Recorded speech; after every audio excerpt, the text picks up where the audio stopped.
What's up guys, Ayushman this side and welcome back to my YouTube channel. So आज की इस video में हम बात करेंगे स्कैम 1992 के बारे में एंड समझेंगे कि स्कैम 1992 में हुआ क्या था। And I am pretty sure कि आप सब ने स्कैम 1992 शो भी देखा होगा, हर्षद मेहता की उसमें डैशिंग एंट्री, वो म्यूजिक ये सब ने देखा है, सब ने सुना है, बट बहुत कम लोगों को एक्चुअली पता है कि स्कैम था क्या, स्कैम में हुआ क्या था। एंड मैंने रिसेंटली एक बुक पढ़ी, द स्कैम, जो कि स्कैम 1992 के ऊपर ही है। यही वो बुक है जिसके ऊपर स्कैम 1992 जो शो है वो बना था। ये बुक सुचेता दलाल ने ही लिखी है। एंड ये बुक पढ़ के मुझे इतनी सारी बातें पता चली जो कि शो में भी ठीक से नहीं दिखाई थी एंड जो कि मैक्सिमम लोगों को पता ही नहीं है। सो आप में से जिन लोगों को नहीं पता, 1992 में एक बहुत ही बड़ा स्कैम, आई थिंक इंडिया का सबसे बड़ा स्टॉक मार्केट स्कैम सामने आया था।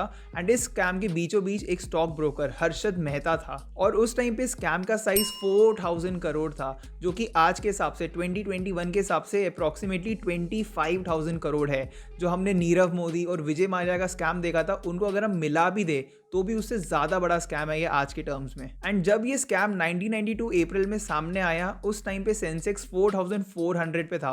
एंड इसके एग्जैक्टली एक साल पहले अप्रैल 1991 में सेंसेक्स 1200 पे था। यानी कि जब तक ये स्कैम चल रहा था, उस एक साल में सेंसेक्स की वैल्यू ऑलमोस्ट 4 टाइम्स हो चुकी थी। और इस हाई राइज के पीछे जो रीजन था वो ये था कि स्टॉक मार्केट में उस वक्त बहुत ज्यादा पैसा आ रहा था, बट किसी को समझ नहीं आ रहा था कि इतना ज्यादा पैसा कहां से आ रहा है, कौन डाल रहा है मार्केट में, जिसके कारण मार्केट इतना तेजी से बढ़ रहा है। लेकिन ये पैसा आ कहां से रहा था? अगर अभी मैं आपको स्ट्रेट अवे बता दूंगा तो आपको समझ आएगा नहीं, जैसे आपको स्कैम 1992 देखने के बाद भी समझ नहीं आया। इसलिए अभी हम पहले कुछ बेसिक चीजें समझेंगे उस टाइम के बैंकिंग सिस्टम के बारे में एंड उसके बाद आपको पक्का समझ आ जाएगा, डोंट वरी। सो 1991 में आरबीआई की 2 ऐसी रेगुलेशंस थी जिनको समझना बहुत ज्यादा इंपॉर्टेंट है स्कैम को समझने से पहले। एंड ऑब्वियसली जितने भी बैंक्स थे उनको इन रेगुलेशंस को तो फॉलो करना ही पड़ता था। पहला है CRR, cash reserve ratio. And इसके अकॉर्डिंग किसी भी बैंक को अपने टोटल पैसे का, टोटल कैश का एक सर्टेन अमाउंट आरबीआई के पास डिपॉजिट करके रखना होता है at 0 interest rate. And obviously इसके कारण बैंक्स के पास जो लिक्विडिटी होती थी, जो कैश इन हैंड होता था, वो थोड़ा कम हो जाता था। एंड दूसरा है SLR, statutory liquidity ratio. And इसके अकॉर्डिंग एक बैंक के पास जितने भी डिपॉजिट होते हैं उनमें से एक सर्टेन पोर्शन उनको गवर्नमेंट सिक्योरिटीज में रखना पड़ता था। एंड ऐसे इकोसिस्टम में बहुत सारे ऐसे बैंक है जिनके पास लिक्विडिटी थी, कैश बहुत ज्यादा था, बट उनके पास गवर्नमेंट सिक्योरिटीज नहीं थे। कुछ बैंक्स ऐसे थे जिनके पास सिक्योरिटीज एक्स्ट्रा थी बट उनके पास कैश कम था। तो इससे एक बायर एंड सेलर का मार्केट क्रिएट हो गया इन बैंक्स के बीच में। इसके अलावा क्योंकि CRR के कारण इन बैंक्स का जो लिक्विडिटी है, यानी कि कैश इन हैंड है, वो कम हो जाता था, इसीलिए वो दूसरे बैंक से कुछ टाइम के लिए पैसे उधार भी लेते थे शॉर्ट टर्म के लिए। एंड ये banks basically ready forward deals का यूज करते थे in short term lending and borrowing के लिए। And in ready forward deals में बेसिकली होता क्या था, लेट सपोज कोई बैंक ए है जिसको थोड़े से पैसे चाहिए, कैश चाहिए एंड उसके पास कुछ गवर्नमेंट सिक्योरिटीज भी है, तो वो बैंक बी के पास जाता है एंड कहता है कि तुम मेरी गवर्नमेंट सिक्योरिटीज रख लो, कुछ टाइम के लिए गिरवी रख लो बेसिकली मेरी इन गवर्नमेंट सिक्योरिटीज को, एंड इसके बदले मुझे शॉर्ट टर्म के लिए 2 हफ्ते के लिए, 1 महीने के लिए, कितने भी टाइम के लिए थोड़ा सा कैश उधार दे दो। एंड ये बैंक बी फिर उन गवर्नमेंट सिक्योरिटीज को रख लेता था, अपना थोड़ा सरप्लस कैश बैंक ए को दे देता था। एंड एक बार बैंक ए वो कैश इंटरेस्ट के साथ बैंक बी को वापस कर दे, बैंक बी वो गिरवी रखी हुई सिक्योरिटीज बैंक ए को वापस दे देता था। And this whole system was very nice and sweet. But यहाँ पे एक छोटी सी दिक्कत आती थी, वो होती थी इन गवर्नमेंट सिक्योरिटीज को फिजिकली बैंक ए से बैंक बी ले जाना और वहां पे डिपॉजिट करना, क्योंकि इन सिक्योरिटीज को वैसे भी बहुत छोटे टाइम पीरियड के लिए ट्रांसफर किया जाता था, एक्सचेंज किया जाता था। एंड तब सारे पेपर फॉर्म में होते थे, अब तो सारा ऑनलाइन है, इलेक्ट्रॉनिक फॉर्म में होता है, बट तब फिजिकली इन कॉपीज को या फिर इन सिक्योरिटीज को एक जगह से दूसरी जगह ले जाना होता था, जो थोड़ा टीडियस टास्क था। तो इस पूरी प्रॉब्लम को अवॉइड करने के लिए BRs यानी कि बैंक रिसीप्ट्स का यूज किया जाता था इंस्टेड ऑफ उन सिक्योरिटीज को देने के। एंड बेसिकली होता क्या था कि जो बोरोइंग बैंक होता था, जिसको बेसिकली अपनी गवर्नमेंट सिक्योरिटीज डिपॉजिट या गिरवी रखनी होती थी, वो सिक्योरिटीज देने की जगह एक बैंक रिसीप्ट दे देता था लेंडिंग बैंक को। एंड ये BRs बेसिकली एक रिकॉर्ड या फिर एक कमिटमेंट होता था कि मेरे पास आपकी कुछ सिक्योरिटीज है जो मैं आपको ओ करता हूं एंड मैं आपको ये सिक्योरिटीज दे दूंगा। तो अगर आपके पास वो सिक्योरिटीज अभी तक आई नहीं है बट आपके पास BR है, तो आपका बैंक क्लेम कर सकता है ऑफिशियली कि मैं इन सिक्योरिटीज का ओनर हूं, इवन दो वो सिक्योरिटीज अभी तक डिलीवर नहीं हुई है मेरे पास। एंड ये पूरे रेडी फॉरवर्ड डील्स के सिस्टम को बहुत कन्वीनियंट कर देता था, क्योंकि अब आपको सिक्योरिटीज़ देने की ज़रूरत नहीं है, आप पैसे ले लो, उसके बदले एक BR दे दो सिक्योरिटीज़ के बदले, एंड एक बार आपने पैसे एंड इंटरेस्ट के साथ वापस कर दिया तो आप अपना BR वापस ले लो, वो BR कैंसिल हो जाता था।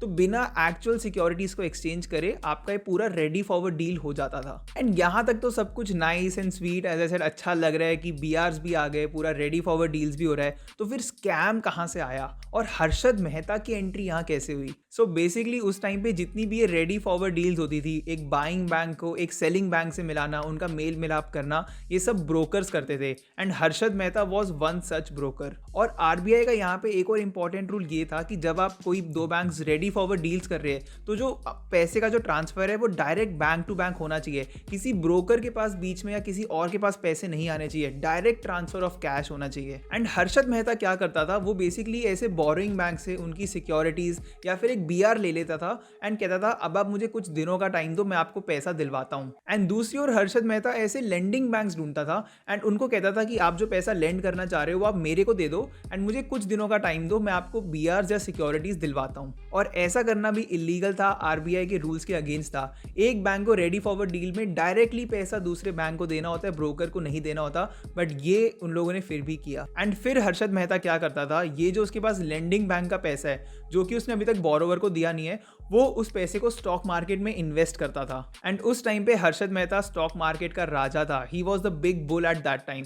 एंड वो जिन भी स्टॉक में पैसे डालता था वो स्टॉक उठते थे एंड उससे उसको प्रॉफिट होता था। और फिर हर्षद मेहता दो चीज़ें करता था, या तो वो अपने स्टॉक मार्केट के प्रॉफिट को बुक करता था, जो बोरोइंग बैंक था उसको वो पैसा दे देता था और प्रॉफिट अपने पास रख लेता था, या फिर हर्षद क्या करता था, वो एक तीसरा बैंक ढूंढ लेता था जो कि पैसा लेंड करना चाहता है, उनसे पैसा लेता था एंड वो पैसा फिर वो जो ओरिजिनली जो बोरोइंग बैंक था उसको दे देता था। एंड यही लूप हर्षद चलाता रहता, फिर जो बैंक B और C को पैसा देना है उसके लिए वो कोई दूसरे बैंक ढूंढता एंड ऐसे एक चेन हर्षद मेहता और बहुत सारे बाकी ब्रोकर्स भी चलाते रहते थे।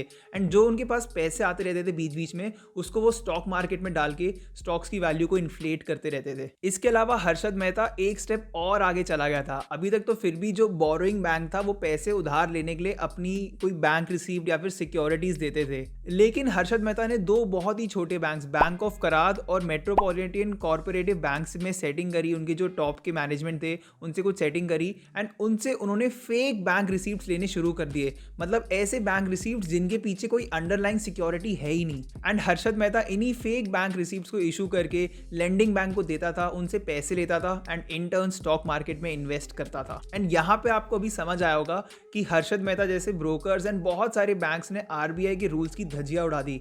फर्स्ट ऑफ ऑल, इन बैंक्स को जो पैसे ट्रांसफर करने होते हैं वो डायरेक्टली दूसरे बैंक को करने होते हैं, ब्रोकर को नहीं कर सकते, उन्होंने ऐसा किया। सेकेंडली, वो लोग फेक BRs इशू करने लग गए, उनके पास जो अंडरलाइंग सिक्योरिटी ही नहीं थी उसके बिना उन्होंने अपना एक बैंक रिसीप्ट बनाया और इशू कर दिया, ये बोल के कि हमारे पास तो सिक्योरिटीज है, हम आपको दे देंगे। एंड इन सब चीज़ों के कारण ये पैसा, जो बैंक का पैसा था, वो स्टॉक मार्केट में जाता गया इलीगल तरीकों से एंड स्टॉक मार्केट के प्राइसेस बढ़ते रहे। एक साल में, जैसा कि मैंने कहा, 4x हो गया था सेंसेक्स। एंड कुछ इसी तरह 1992 का ये स्कैम बनता गया, स्टॉक मार्केट तेजी से बढ़ता रहा जब तक ये स्कैम ऑब्वियसली सामने नहीं आया था। बट अप्रैल 1992 में स्कैम सामने आया। सुचेता दलाल ने एक बहुत ही इंपॉर्टेंट रोल प्ले किया था स्कैम को सामने लाने में। एंड एक बार ये स्कैम सामने आया, पूरे इंडिया में तहलका मच गया था। ये हर कोई इसी चीज़ के बारे में बात कर रहा था, पार्लियामेंट में, न्यूज़ में, हर जगह इसी चीज़ के बारे में बात हो रही थी। एंड बहुत सारी डिफरेंट एजेंसीज ने इस स्कैम को इन्वेस्टिगेट भी किया।